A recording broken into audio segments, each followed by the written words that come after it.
গণভোট বাস্তবায়নে কোনো ধরনের কার্পণ্য আমরা মেনে নেব না।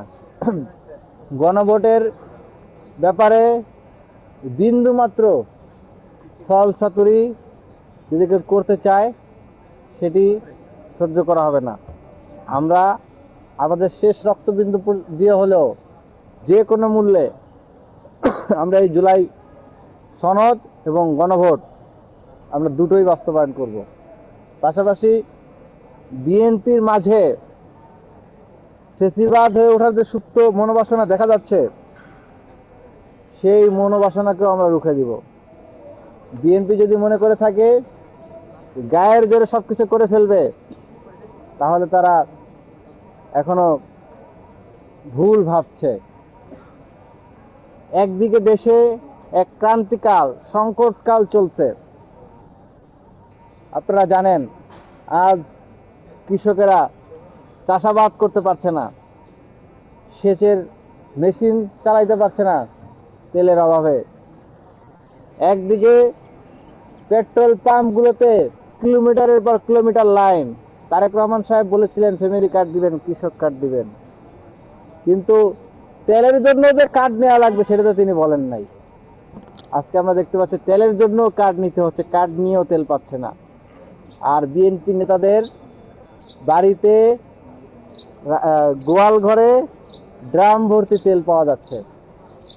একদিকে অথর্ব মন্ত্রী বলছে যে বাংলাদেশে তেলের কোনো সংকট নাই, অন্যদিকে ইন্টারন্যাশনাল সংস্থাগুলো বলছে বাংলাদেশের তেল সবার আগে ফুরিয়ে যাবে। তাহলে মন্ত্রী কোন তেলের কথা বলছেন? যে সংকট নেই, তার গাড়ির পিছনে যে তেল দৌড়ায় সেই তেলকেই কি তেল হিসেবে বলছেন কিনা আমরা সেটা প্রশ্ন রাখতে চাই।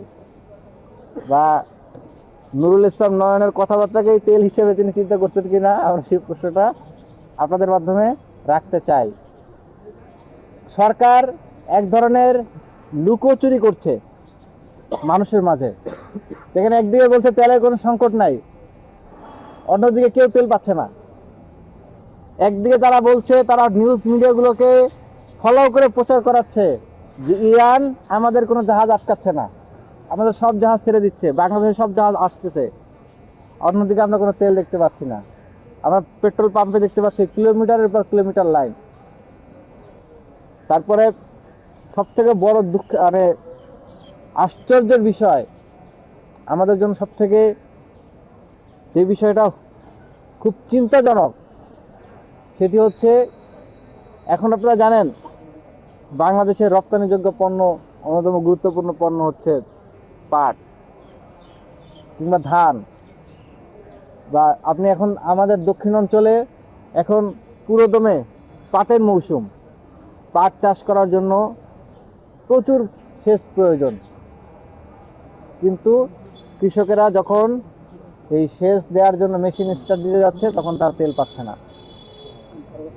তো এটার প্রভাব তো সামনে পড়বে, সামনের অর্থনীতিতে বাংলাদেশে এই প্রভাবটা পড়বে। আচ্ছা, ধান চাষ করতে পারছে না কৃষকেরা, সামনে তো ধানের সংকট তৈরি হবে। এরকম একটি সংকট, যে সংকটের সময় একটি দায়িত্বশীল সরকারের উচিত কি ছিল? দায়িত্বশীল সরকারের উচিত ছিল জাতিকে ঐক্যবদ্ধ রাখা এবং ঐক্যবদ্ধভাবে সংকটকে মোকাবেলা করা। সে ঐক্যবদ্ধতা কিভাবে হতে পারত? তার সকল রাজনৈতিক দলকে ডেকে অল পার্টি মিটিং ডাকতে পারতো, মিটিং ডেকে সকল রাজনৈতিক দলের মতামত চাইতে পারতো কিভাবে এই সংকটটা আমরা কাটায় উঠতে পারি। আজকে আপনারা দেখেছেন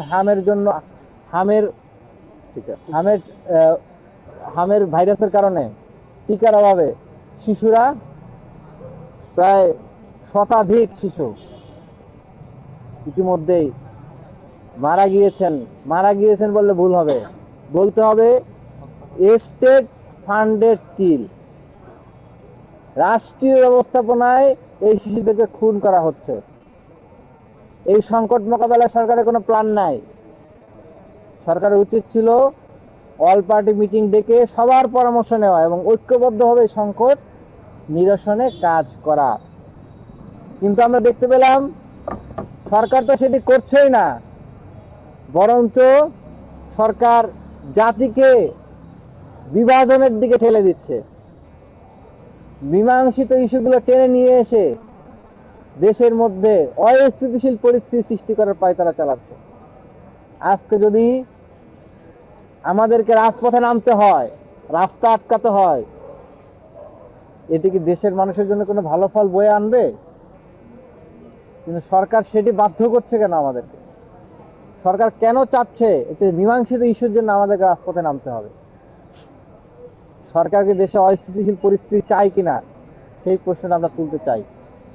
আজকে আপনারা জানেন এই আমাদের যে জুলাই সনদ এবং গণভোট, সেটি একটি মীমাংসিত বিষয়। নতুন করে এটিকে বিতর্ক সৃষ্টির কোনো সুযোগ নেই। এই জুলাই সনদে 70% মানুষ গণভোটে ম্যান্ডেট দিয়েছে। যেই জুলাই সনদ সবার আগে স্বাক্ষর করছে বিএনপি।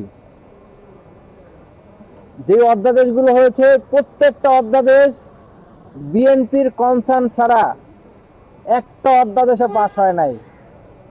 বিএনপি ইন্টারিমকে যদি বলছে ডানে যান, তাহলে ডানে গেছে, বামে যান, বামে গেছে। গভর্নমেন্ট যখন বলেছিল লোয়ার হাউসে পিআর করতে হবে, তখন বিএনপি বলছে যে না, পিআর করতে দেওয়া যাবে না, গভর্নমেন্ট সেটা বাদ দিছে। গভর্নমেন্ট বলছে যে আমরা ভোট কেন্দ্রে যাতে ইঞ্জিনিয়ারিং না হয় সেজন্য আমরা প্রত্যেক কেন্দ্রে সিসি ক্যামেরা লাগাতে চাই, বিএনপি ভেটো দিছে, সেটি বাদ দিছে। গভর্নমেন্ট বলেছে যে আমরা বিএনসিসিকে আমরা নির্বাচনের কাজে যুক্ত করতে চাই, বিএনপি ভেটো দিছে, বাদ দিছে। প্রত্যেকটা ক্ষেত্রে বিএনপি যা বলেছে তার 100% একেবারে 100% ইন্টারিম বাস্তবায়ন করেছে। সুতরাং আজকে যে অধ্যাদেশগুলো বাতিলের কথা বিএনপি বলছে, এটি মূলত তার নিজের সাথেই নিজের বিশ্বাসঘাতকতা ছাড়া আর কিছুই না। কারণ এই অধ্যাদেশগুলো আপনি খোঁজ নেবেন, প্রত্যেকটা অধ্যাদেশ বিএনপির সাথে আলোচনা না করে কোনো অধ্যাদেশ হয় নাই। আপনার খোঁজ নেবেন এবং প্রশ্ন করবেন। ইন্টারিমের যারা দায়িত্ব ছিল তাদেরকে প্রশ্ন করুন, তারা এখন পালিয়ে যাওয়ার চেষ্টা করছে। এই ইন্টারিমের প্রত্যেকটা উপদেষ্টাকে আপনারা প্রশ্ন করুন। এই উপদেষ্টারা গত 2 বছর এসি বাংলায় থাকছে, মন্ত্রীপাড়ায় এসি গাড়ি ব্যবহার করছে, রাষ্ট্রীয় গাড়ি ব্যবহার করছে, রাষ্ট্রীয় প্রোটোকলে লাল বাতির গাড়ি ব্যবহার করছে। গত 1.5 বছর 2 বছর বিলাসবহুল জীবনযাপন করেছে জুলাইয়ের রক্তের উপর দাঁড়িয়ে।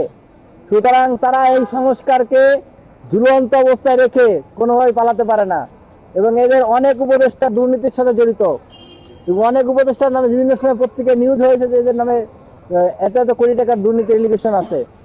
তো সুতরাং আমরা বলতে চাই, আপনাদের মাধ্যমে যারা যারা যে সকল উপদেষ্টা এর সাথে যুক্ত ছিল, যে সংস্কার কমিশনগুলো হয়েছে, যারা কোটি কোটি টাকা খরচ করে এই সংস্কার কমিশনের রিপোর্টগুলো করেছে, আপনারা জানেন যে ঐক্যমত্য কমিশনের যে নাস্তার বিল, সেটিও অনেক টাকার নাস্তার বিল এসেছে। আপনারা জানেন সংখ্যাটা অনেক।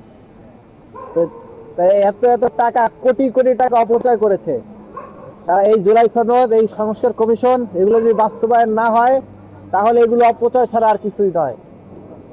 সুতরাং যদি বাস্তবায়ন না হয়, সুতরাং এই রাষ্ট্রীয় অর্থ অপচয়ের জন্য এই কমিশনের যারা দায়িত্বরত ছিল, কমিশনের যারা সদস্য ছিল, ইন্টারিম গভর্নমেন্টের উপদেষ্টা, ইন্টারিম গভর্নমেন্টের প্রধান উপদেষ্টা, প্রত্যেককে বিচারের মুখোমুখি করতে হবে।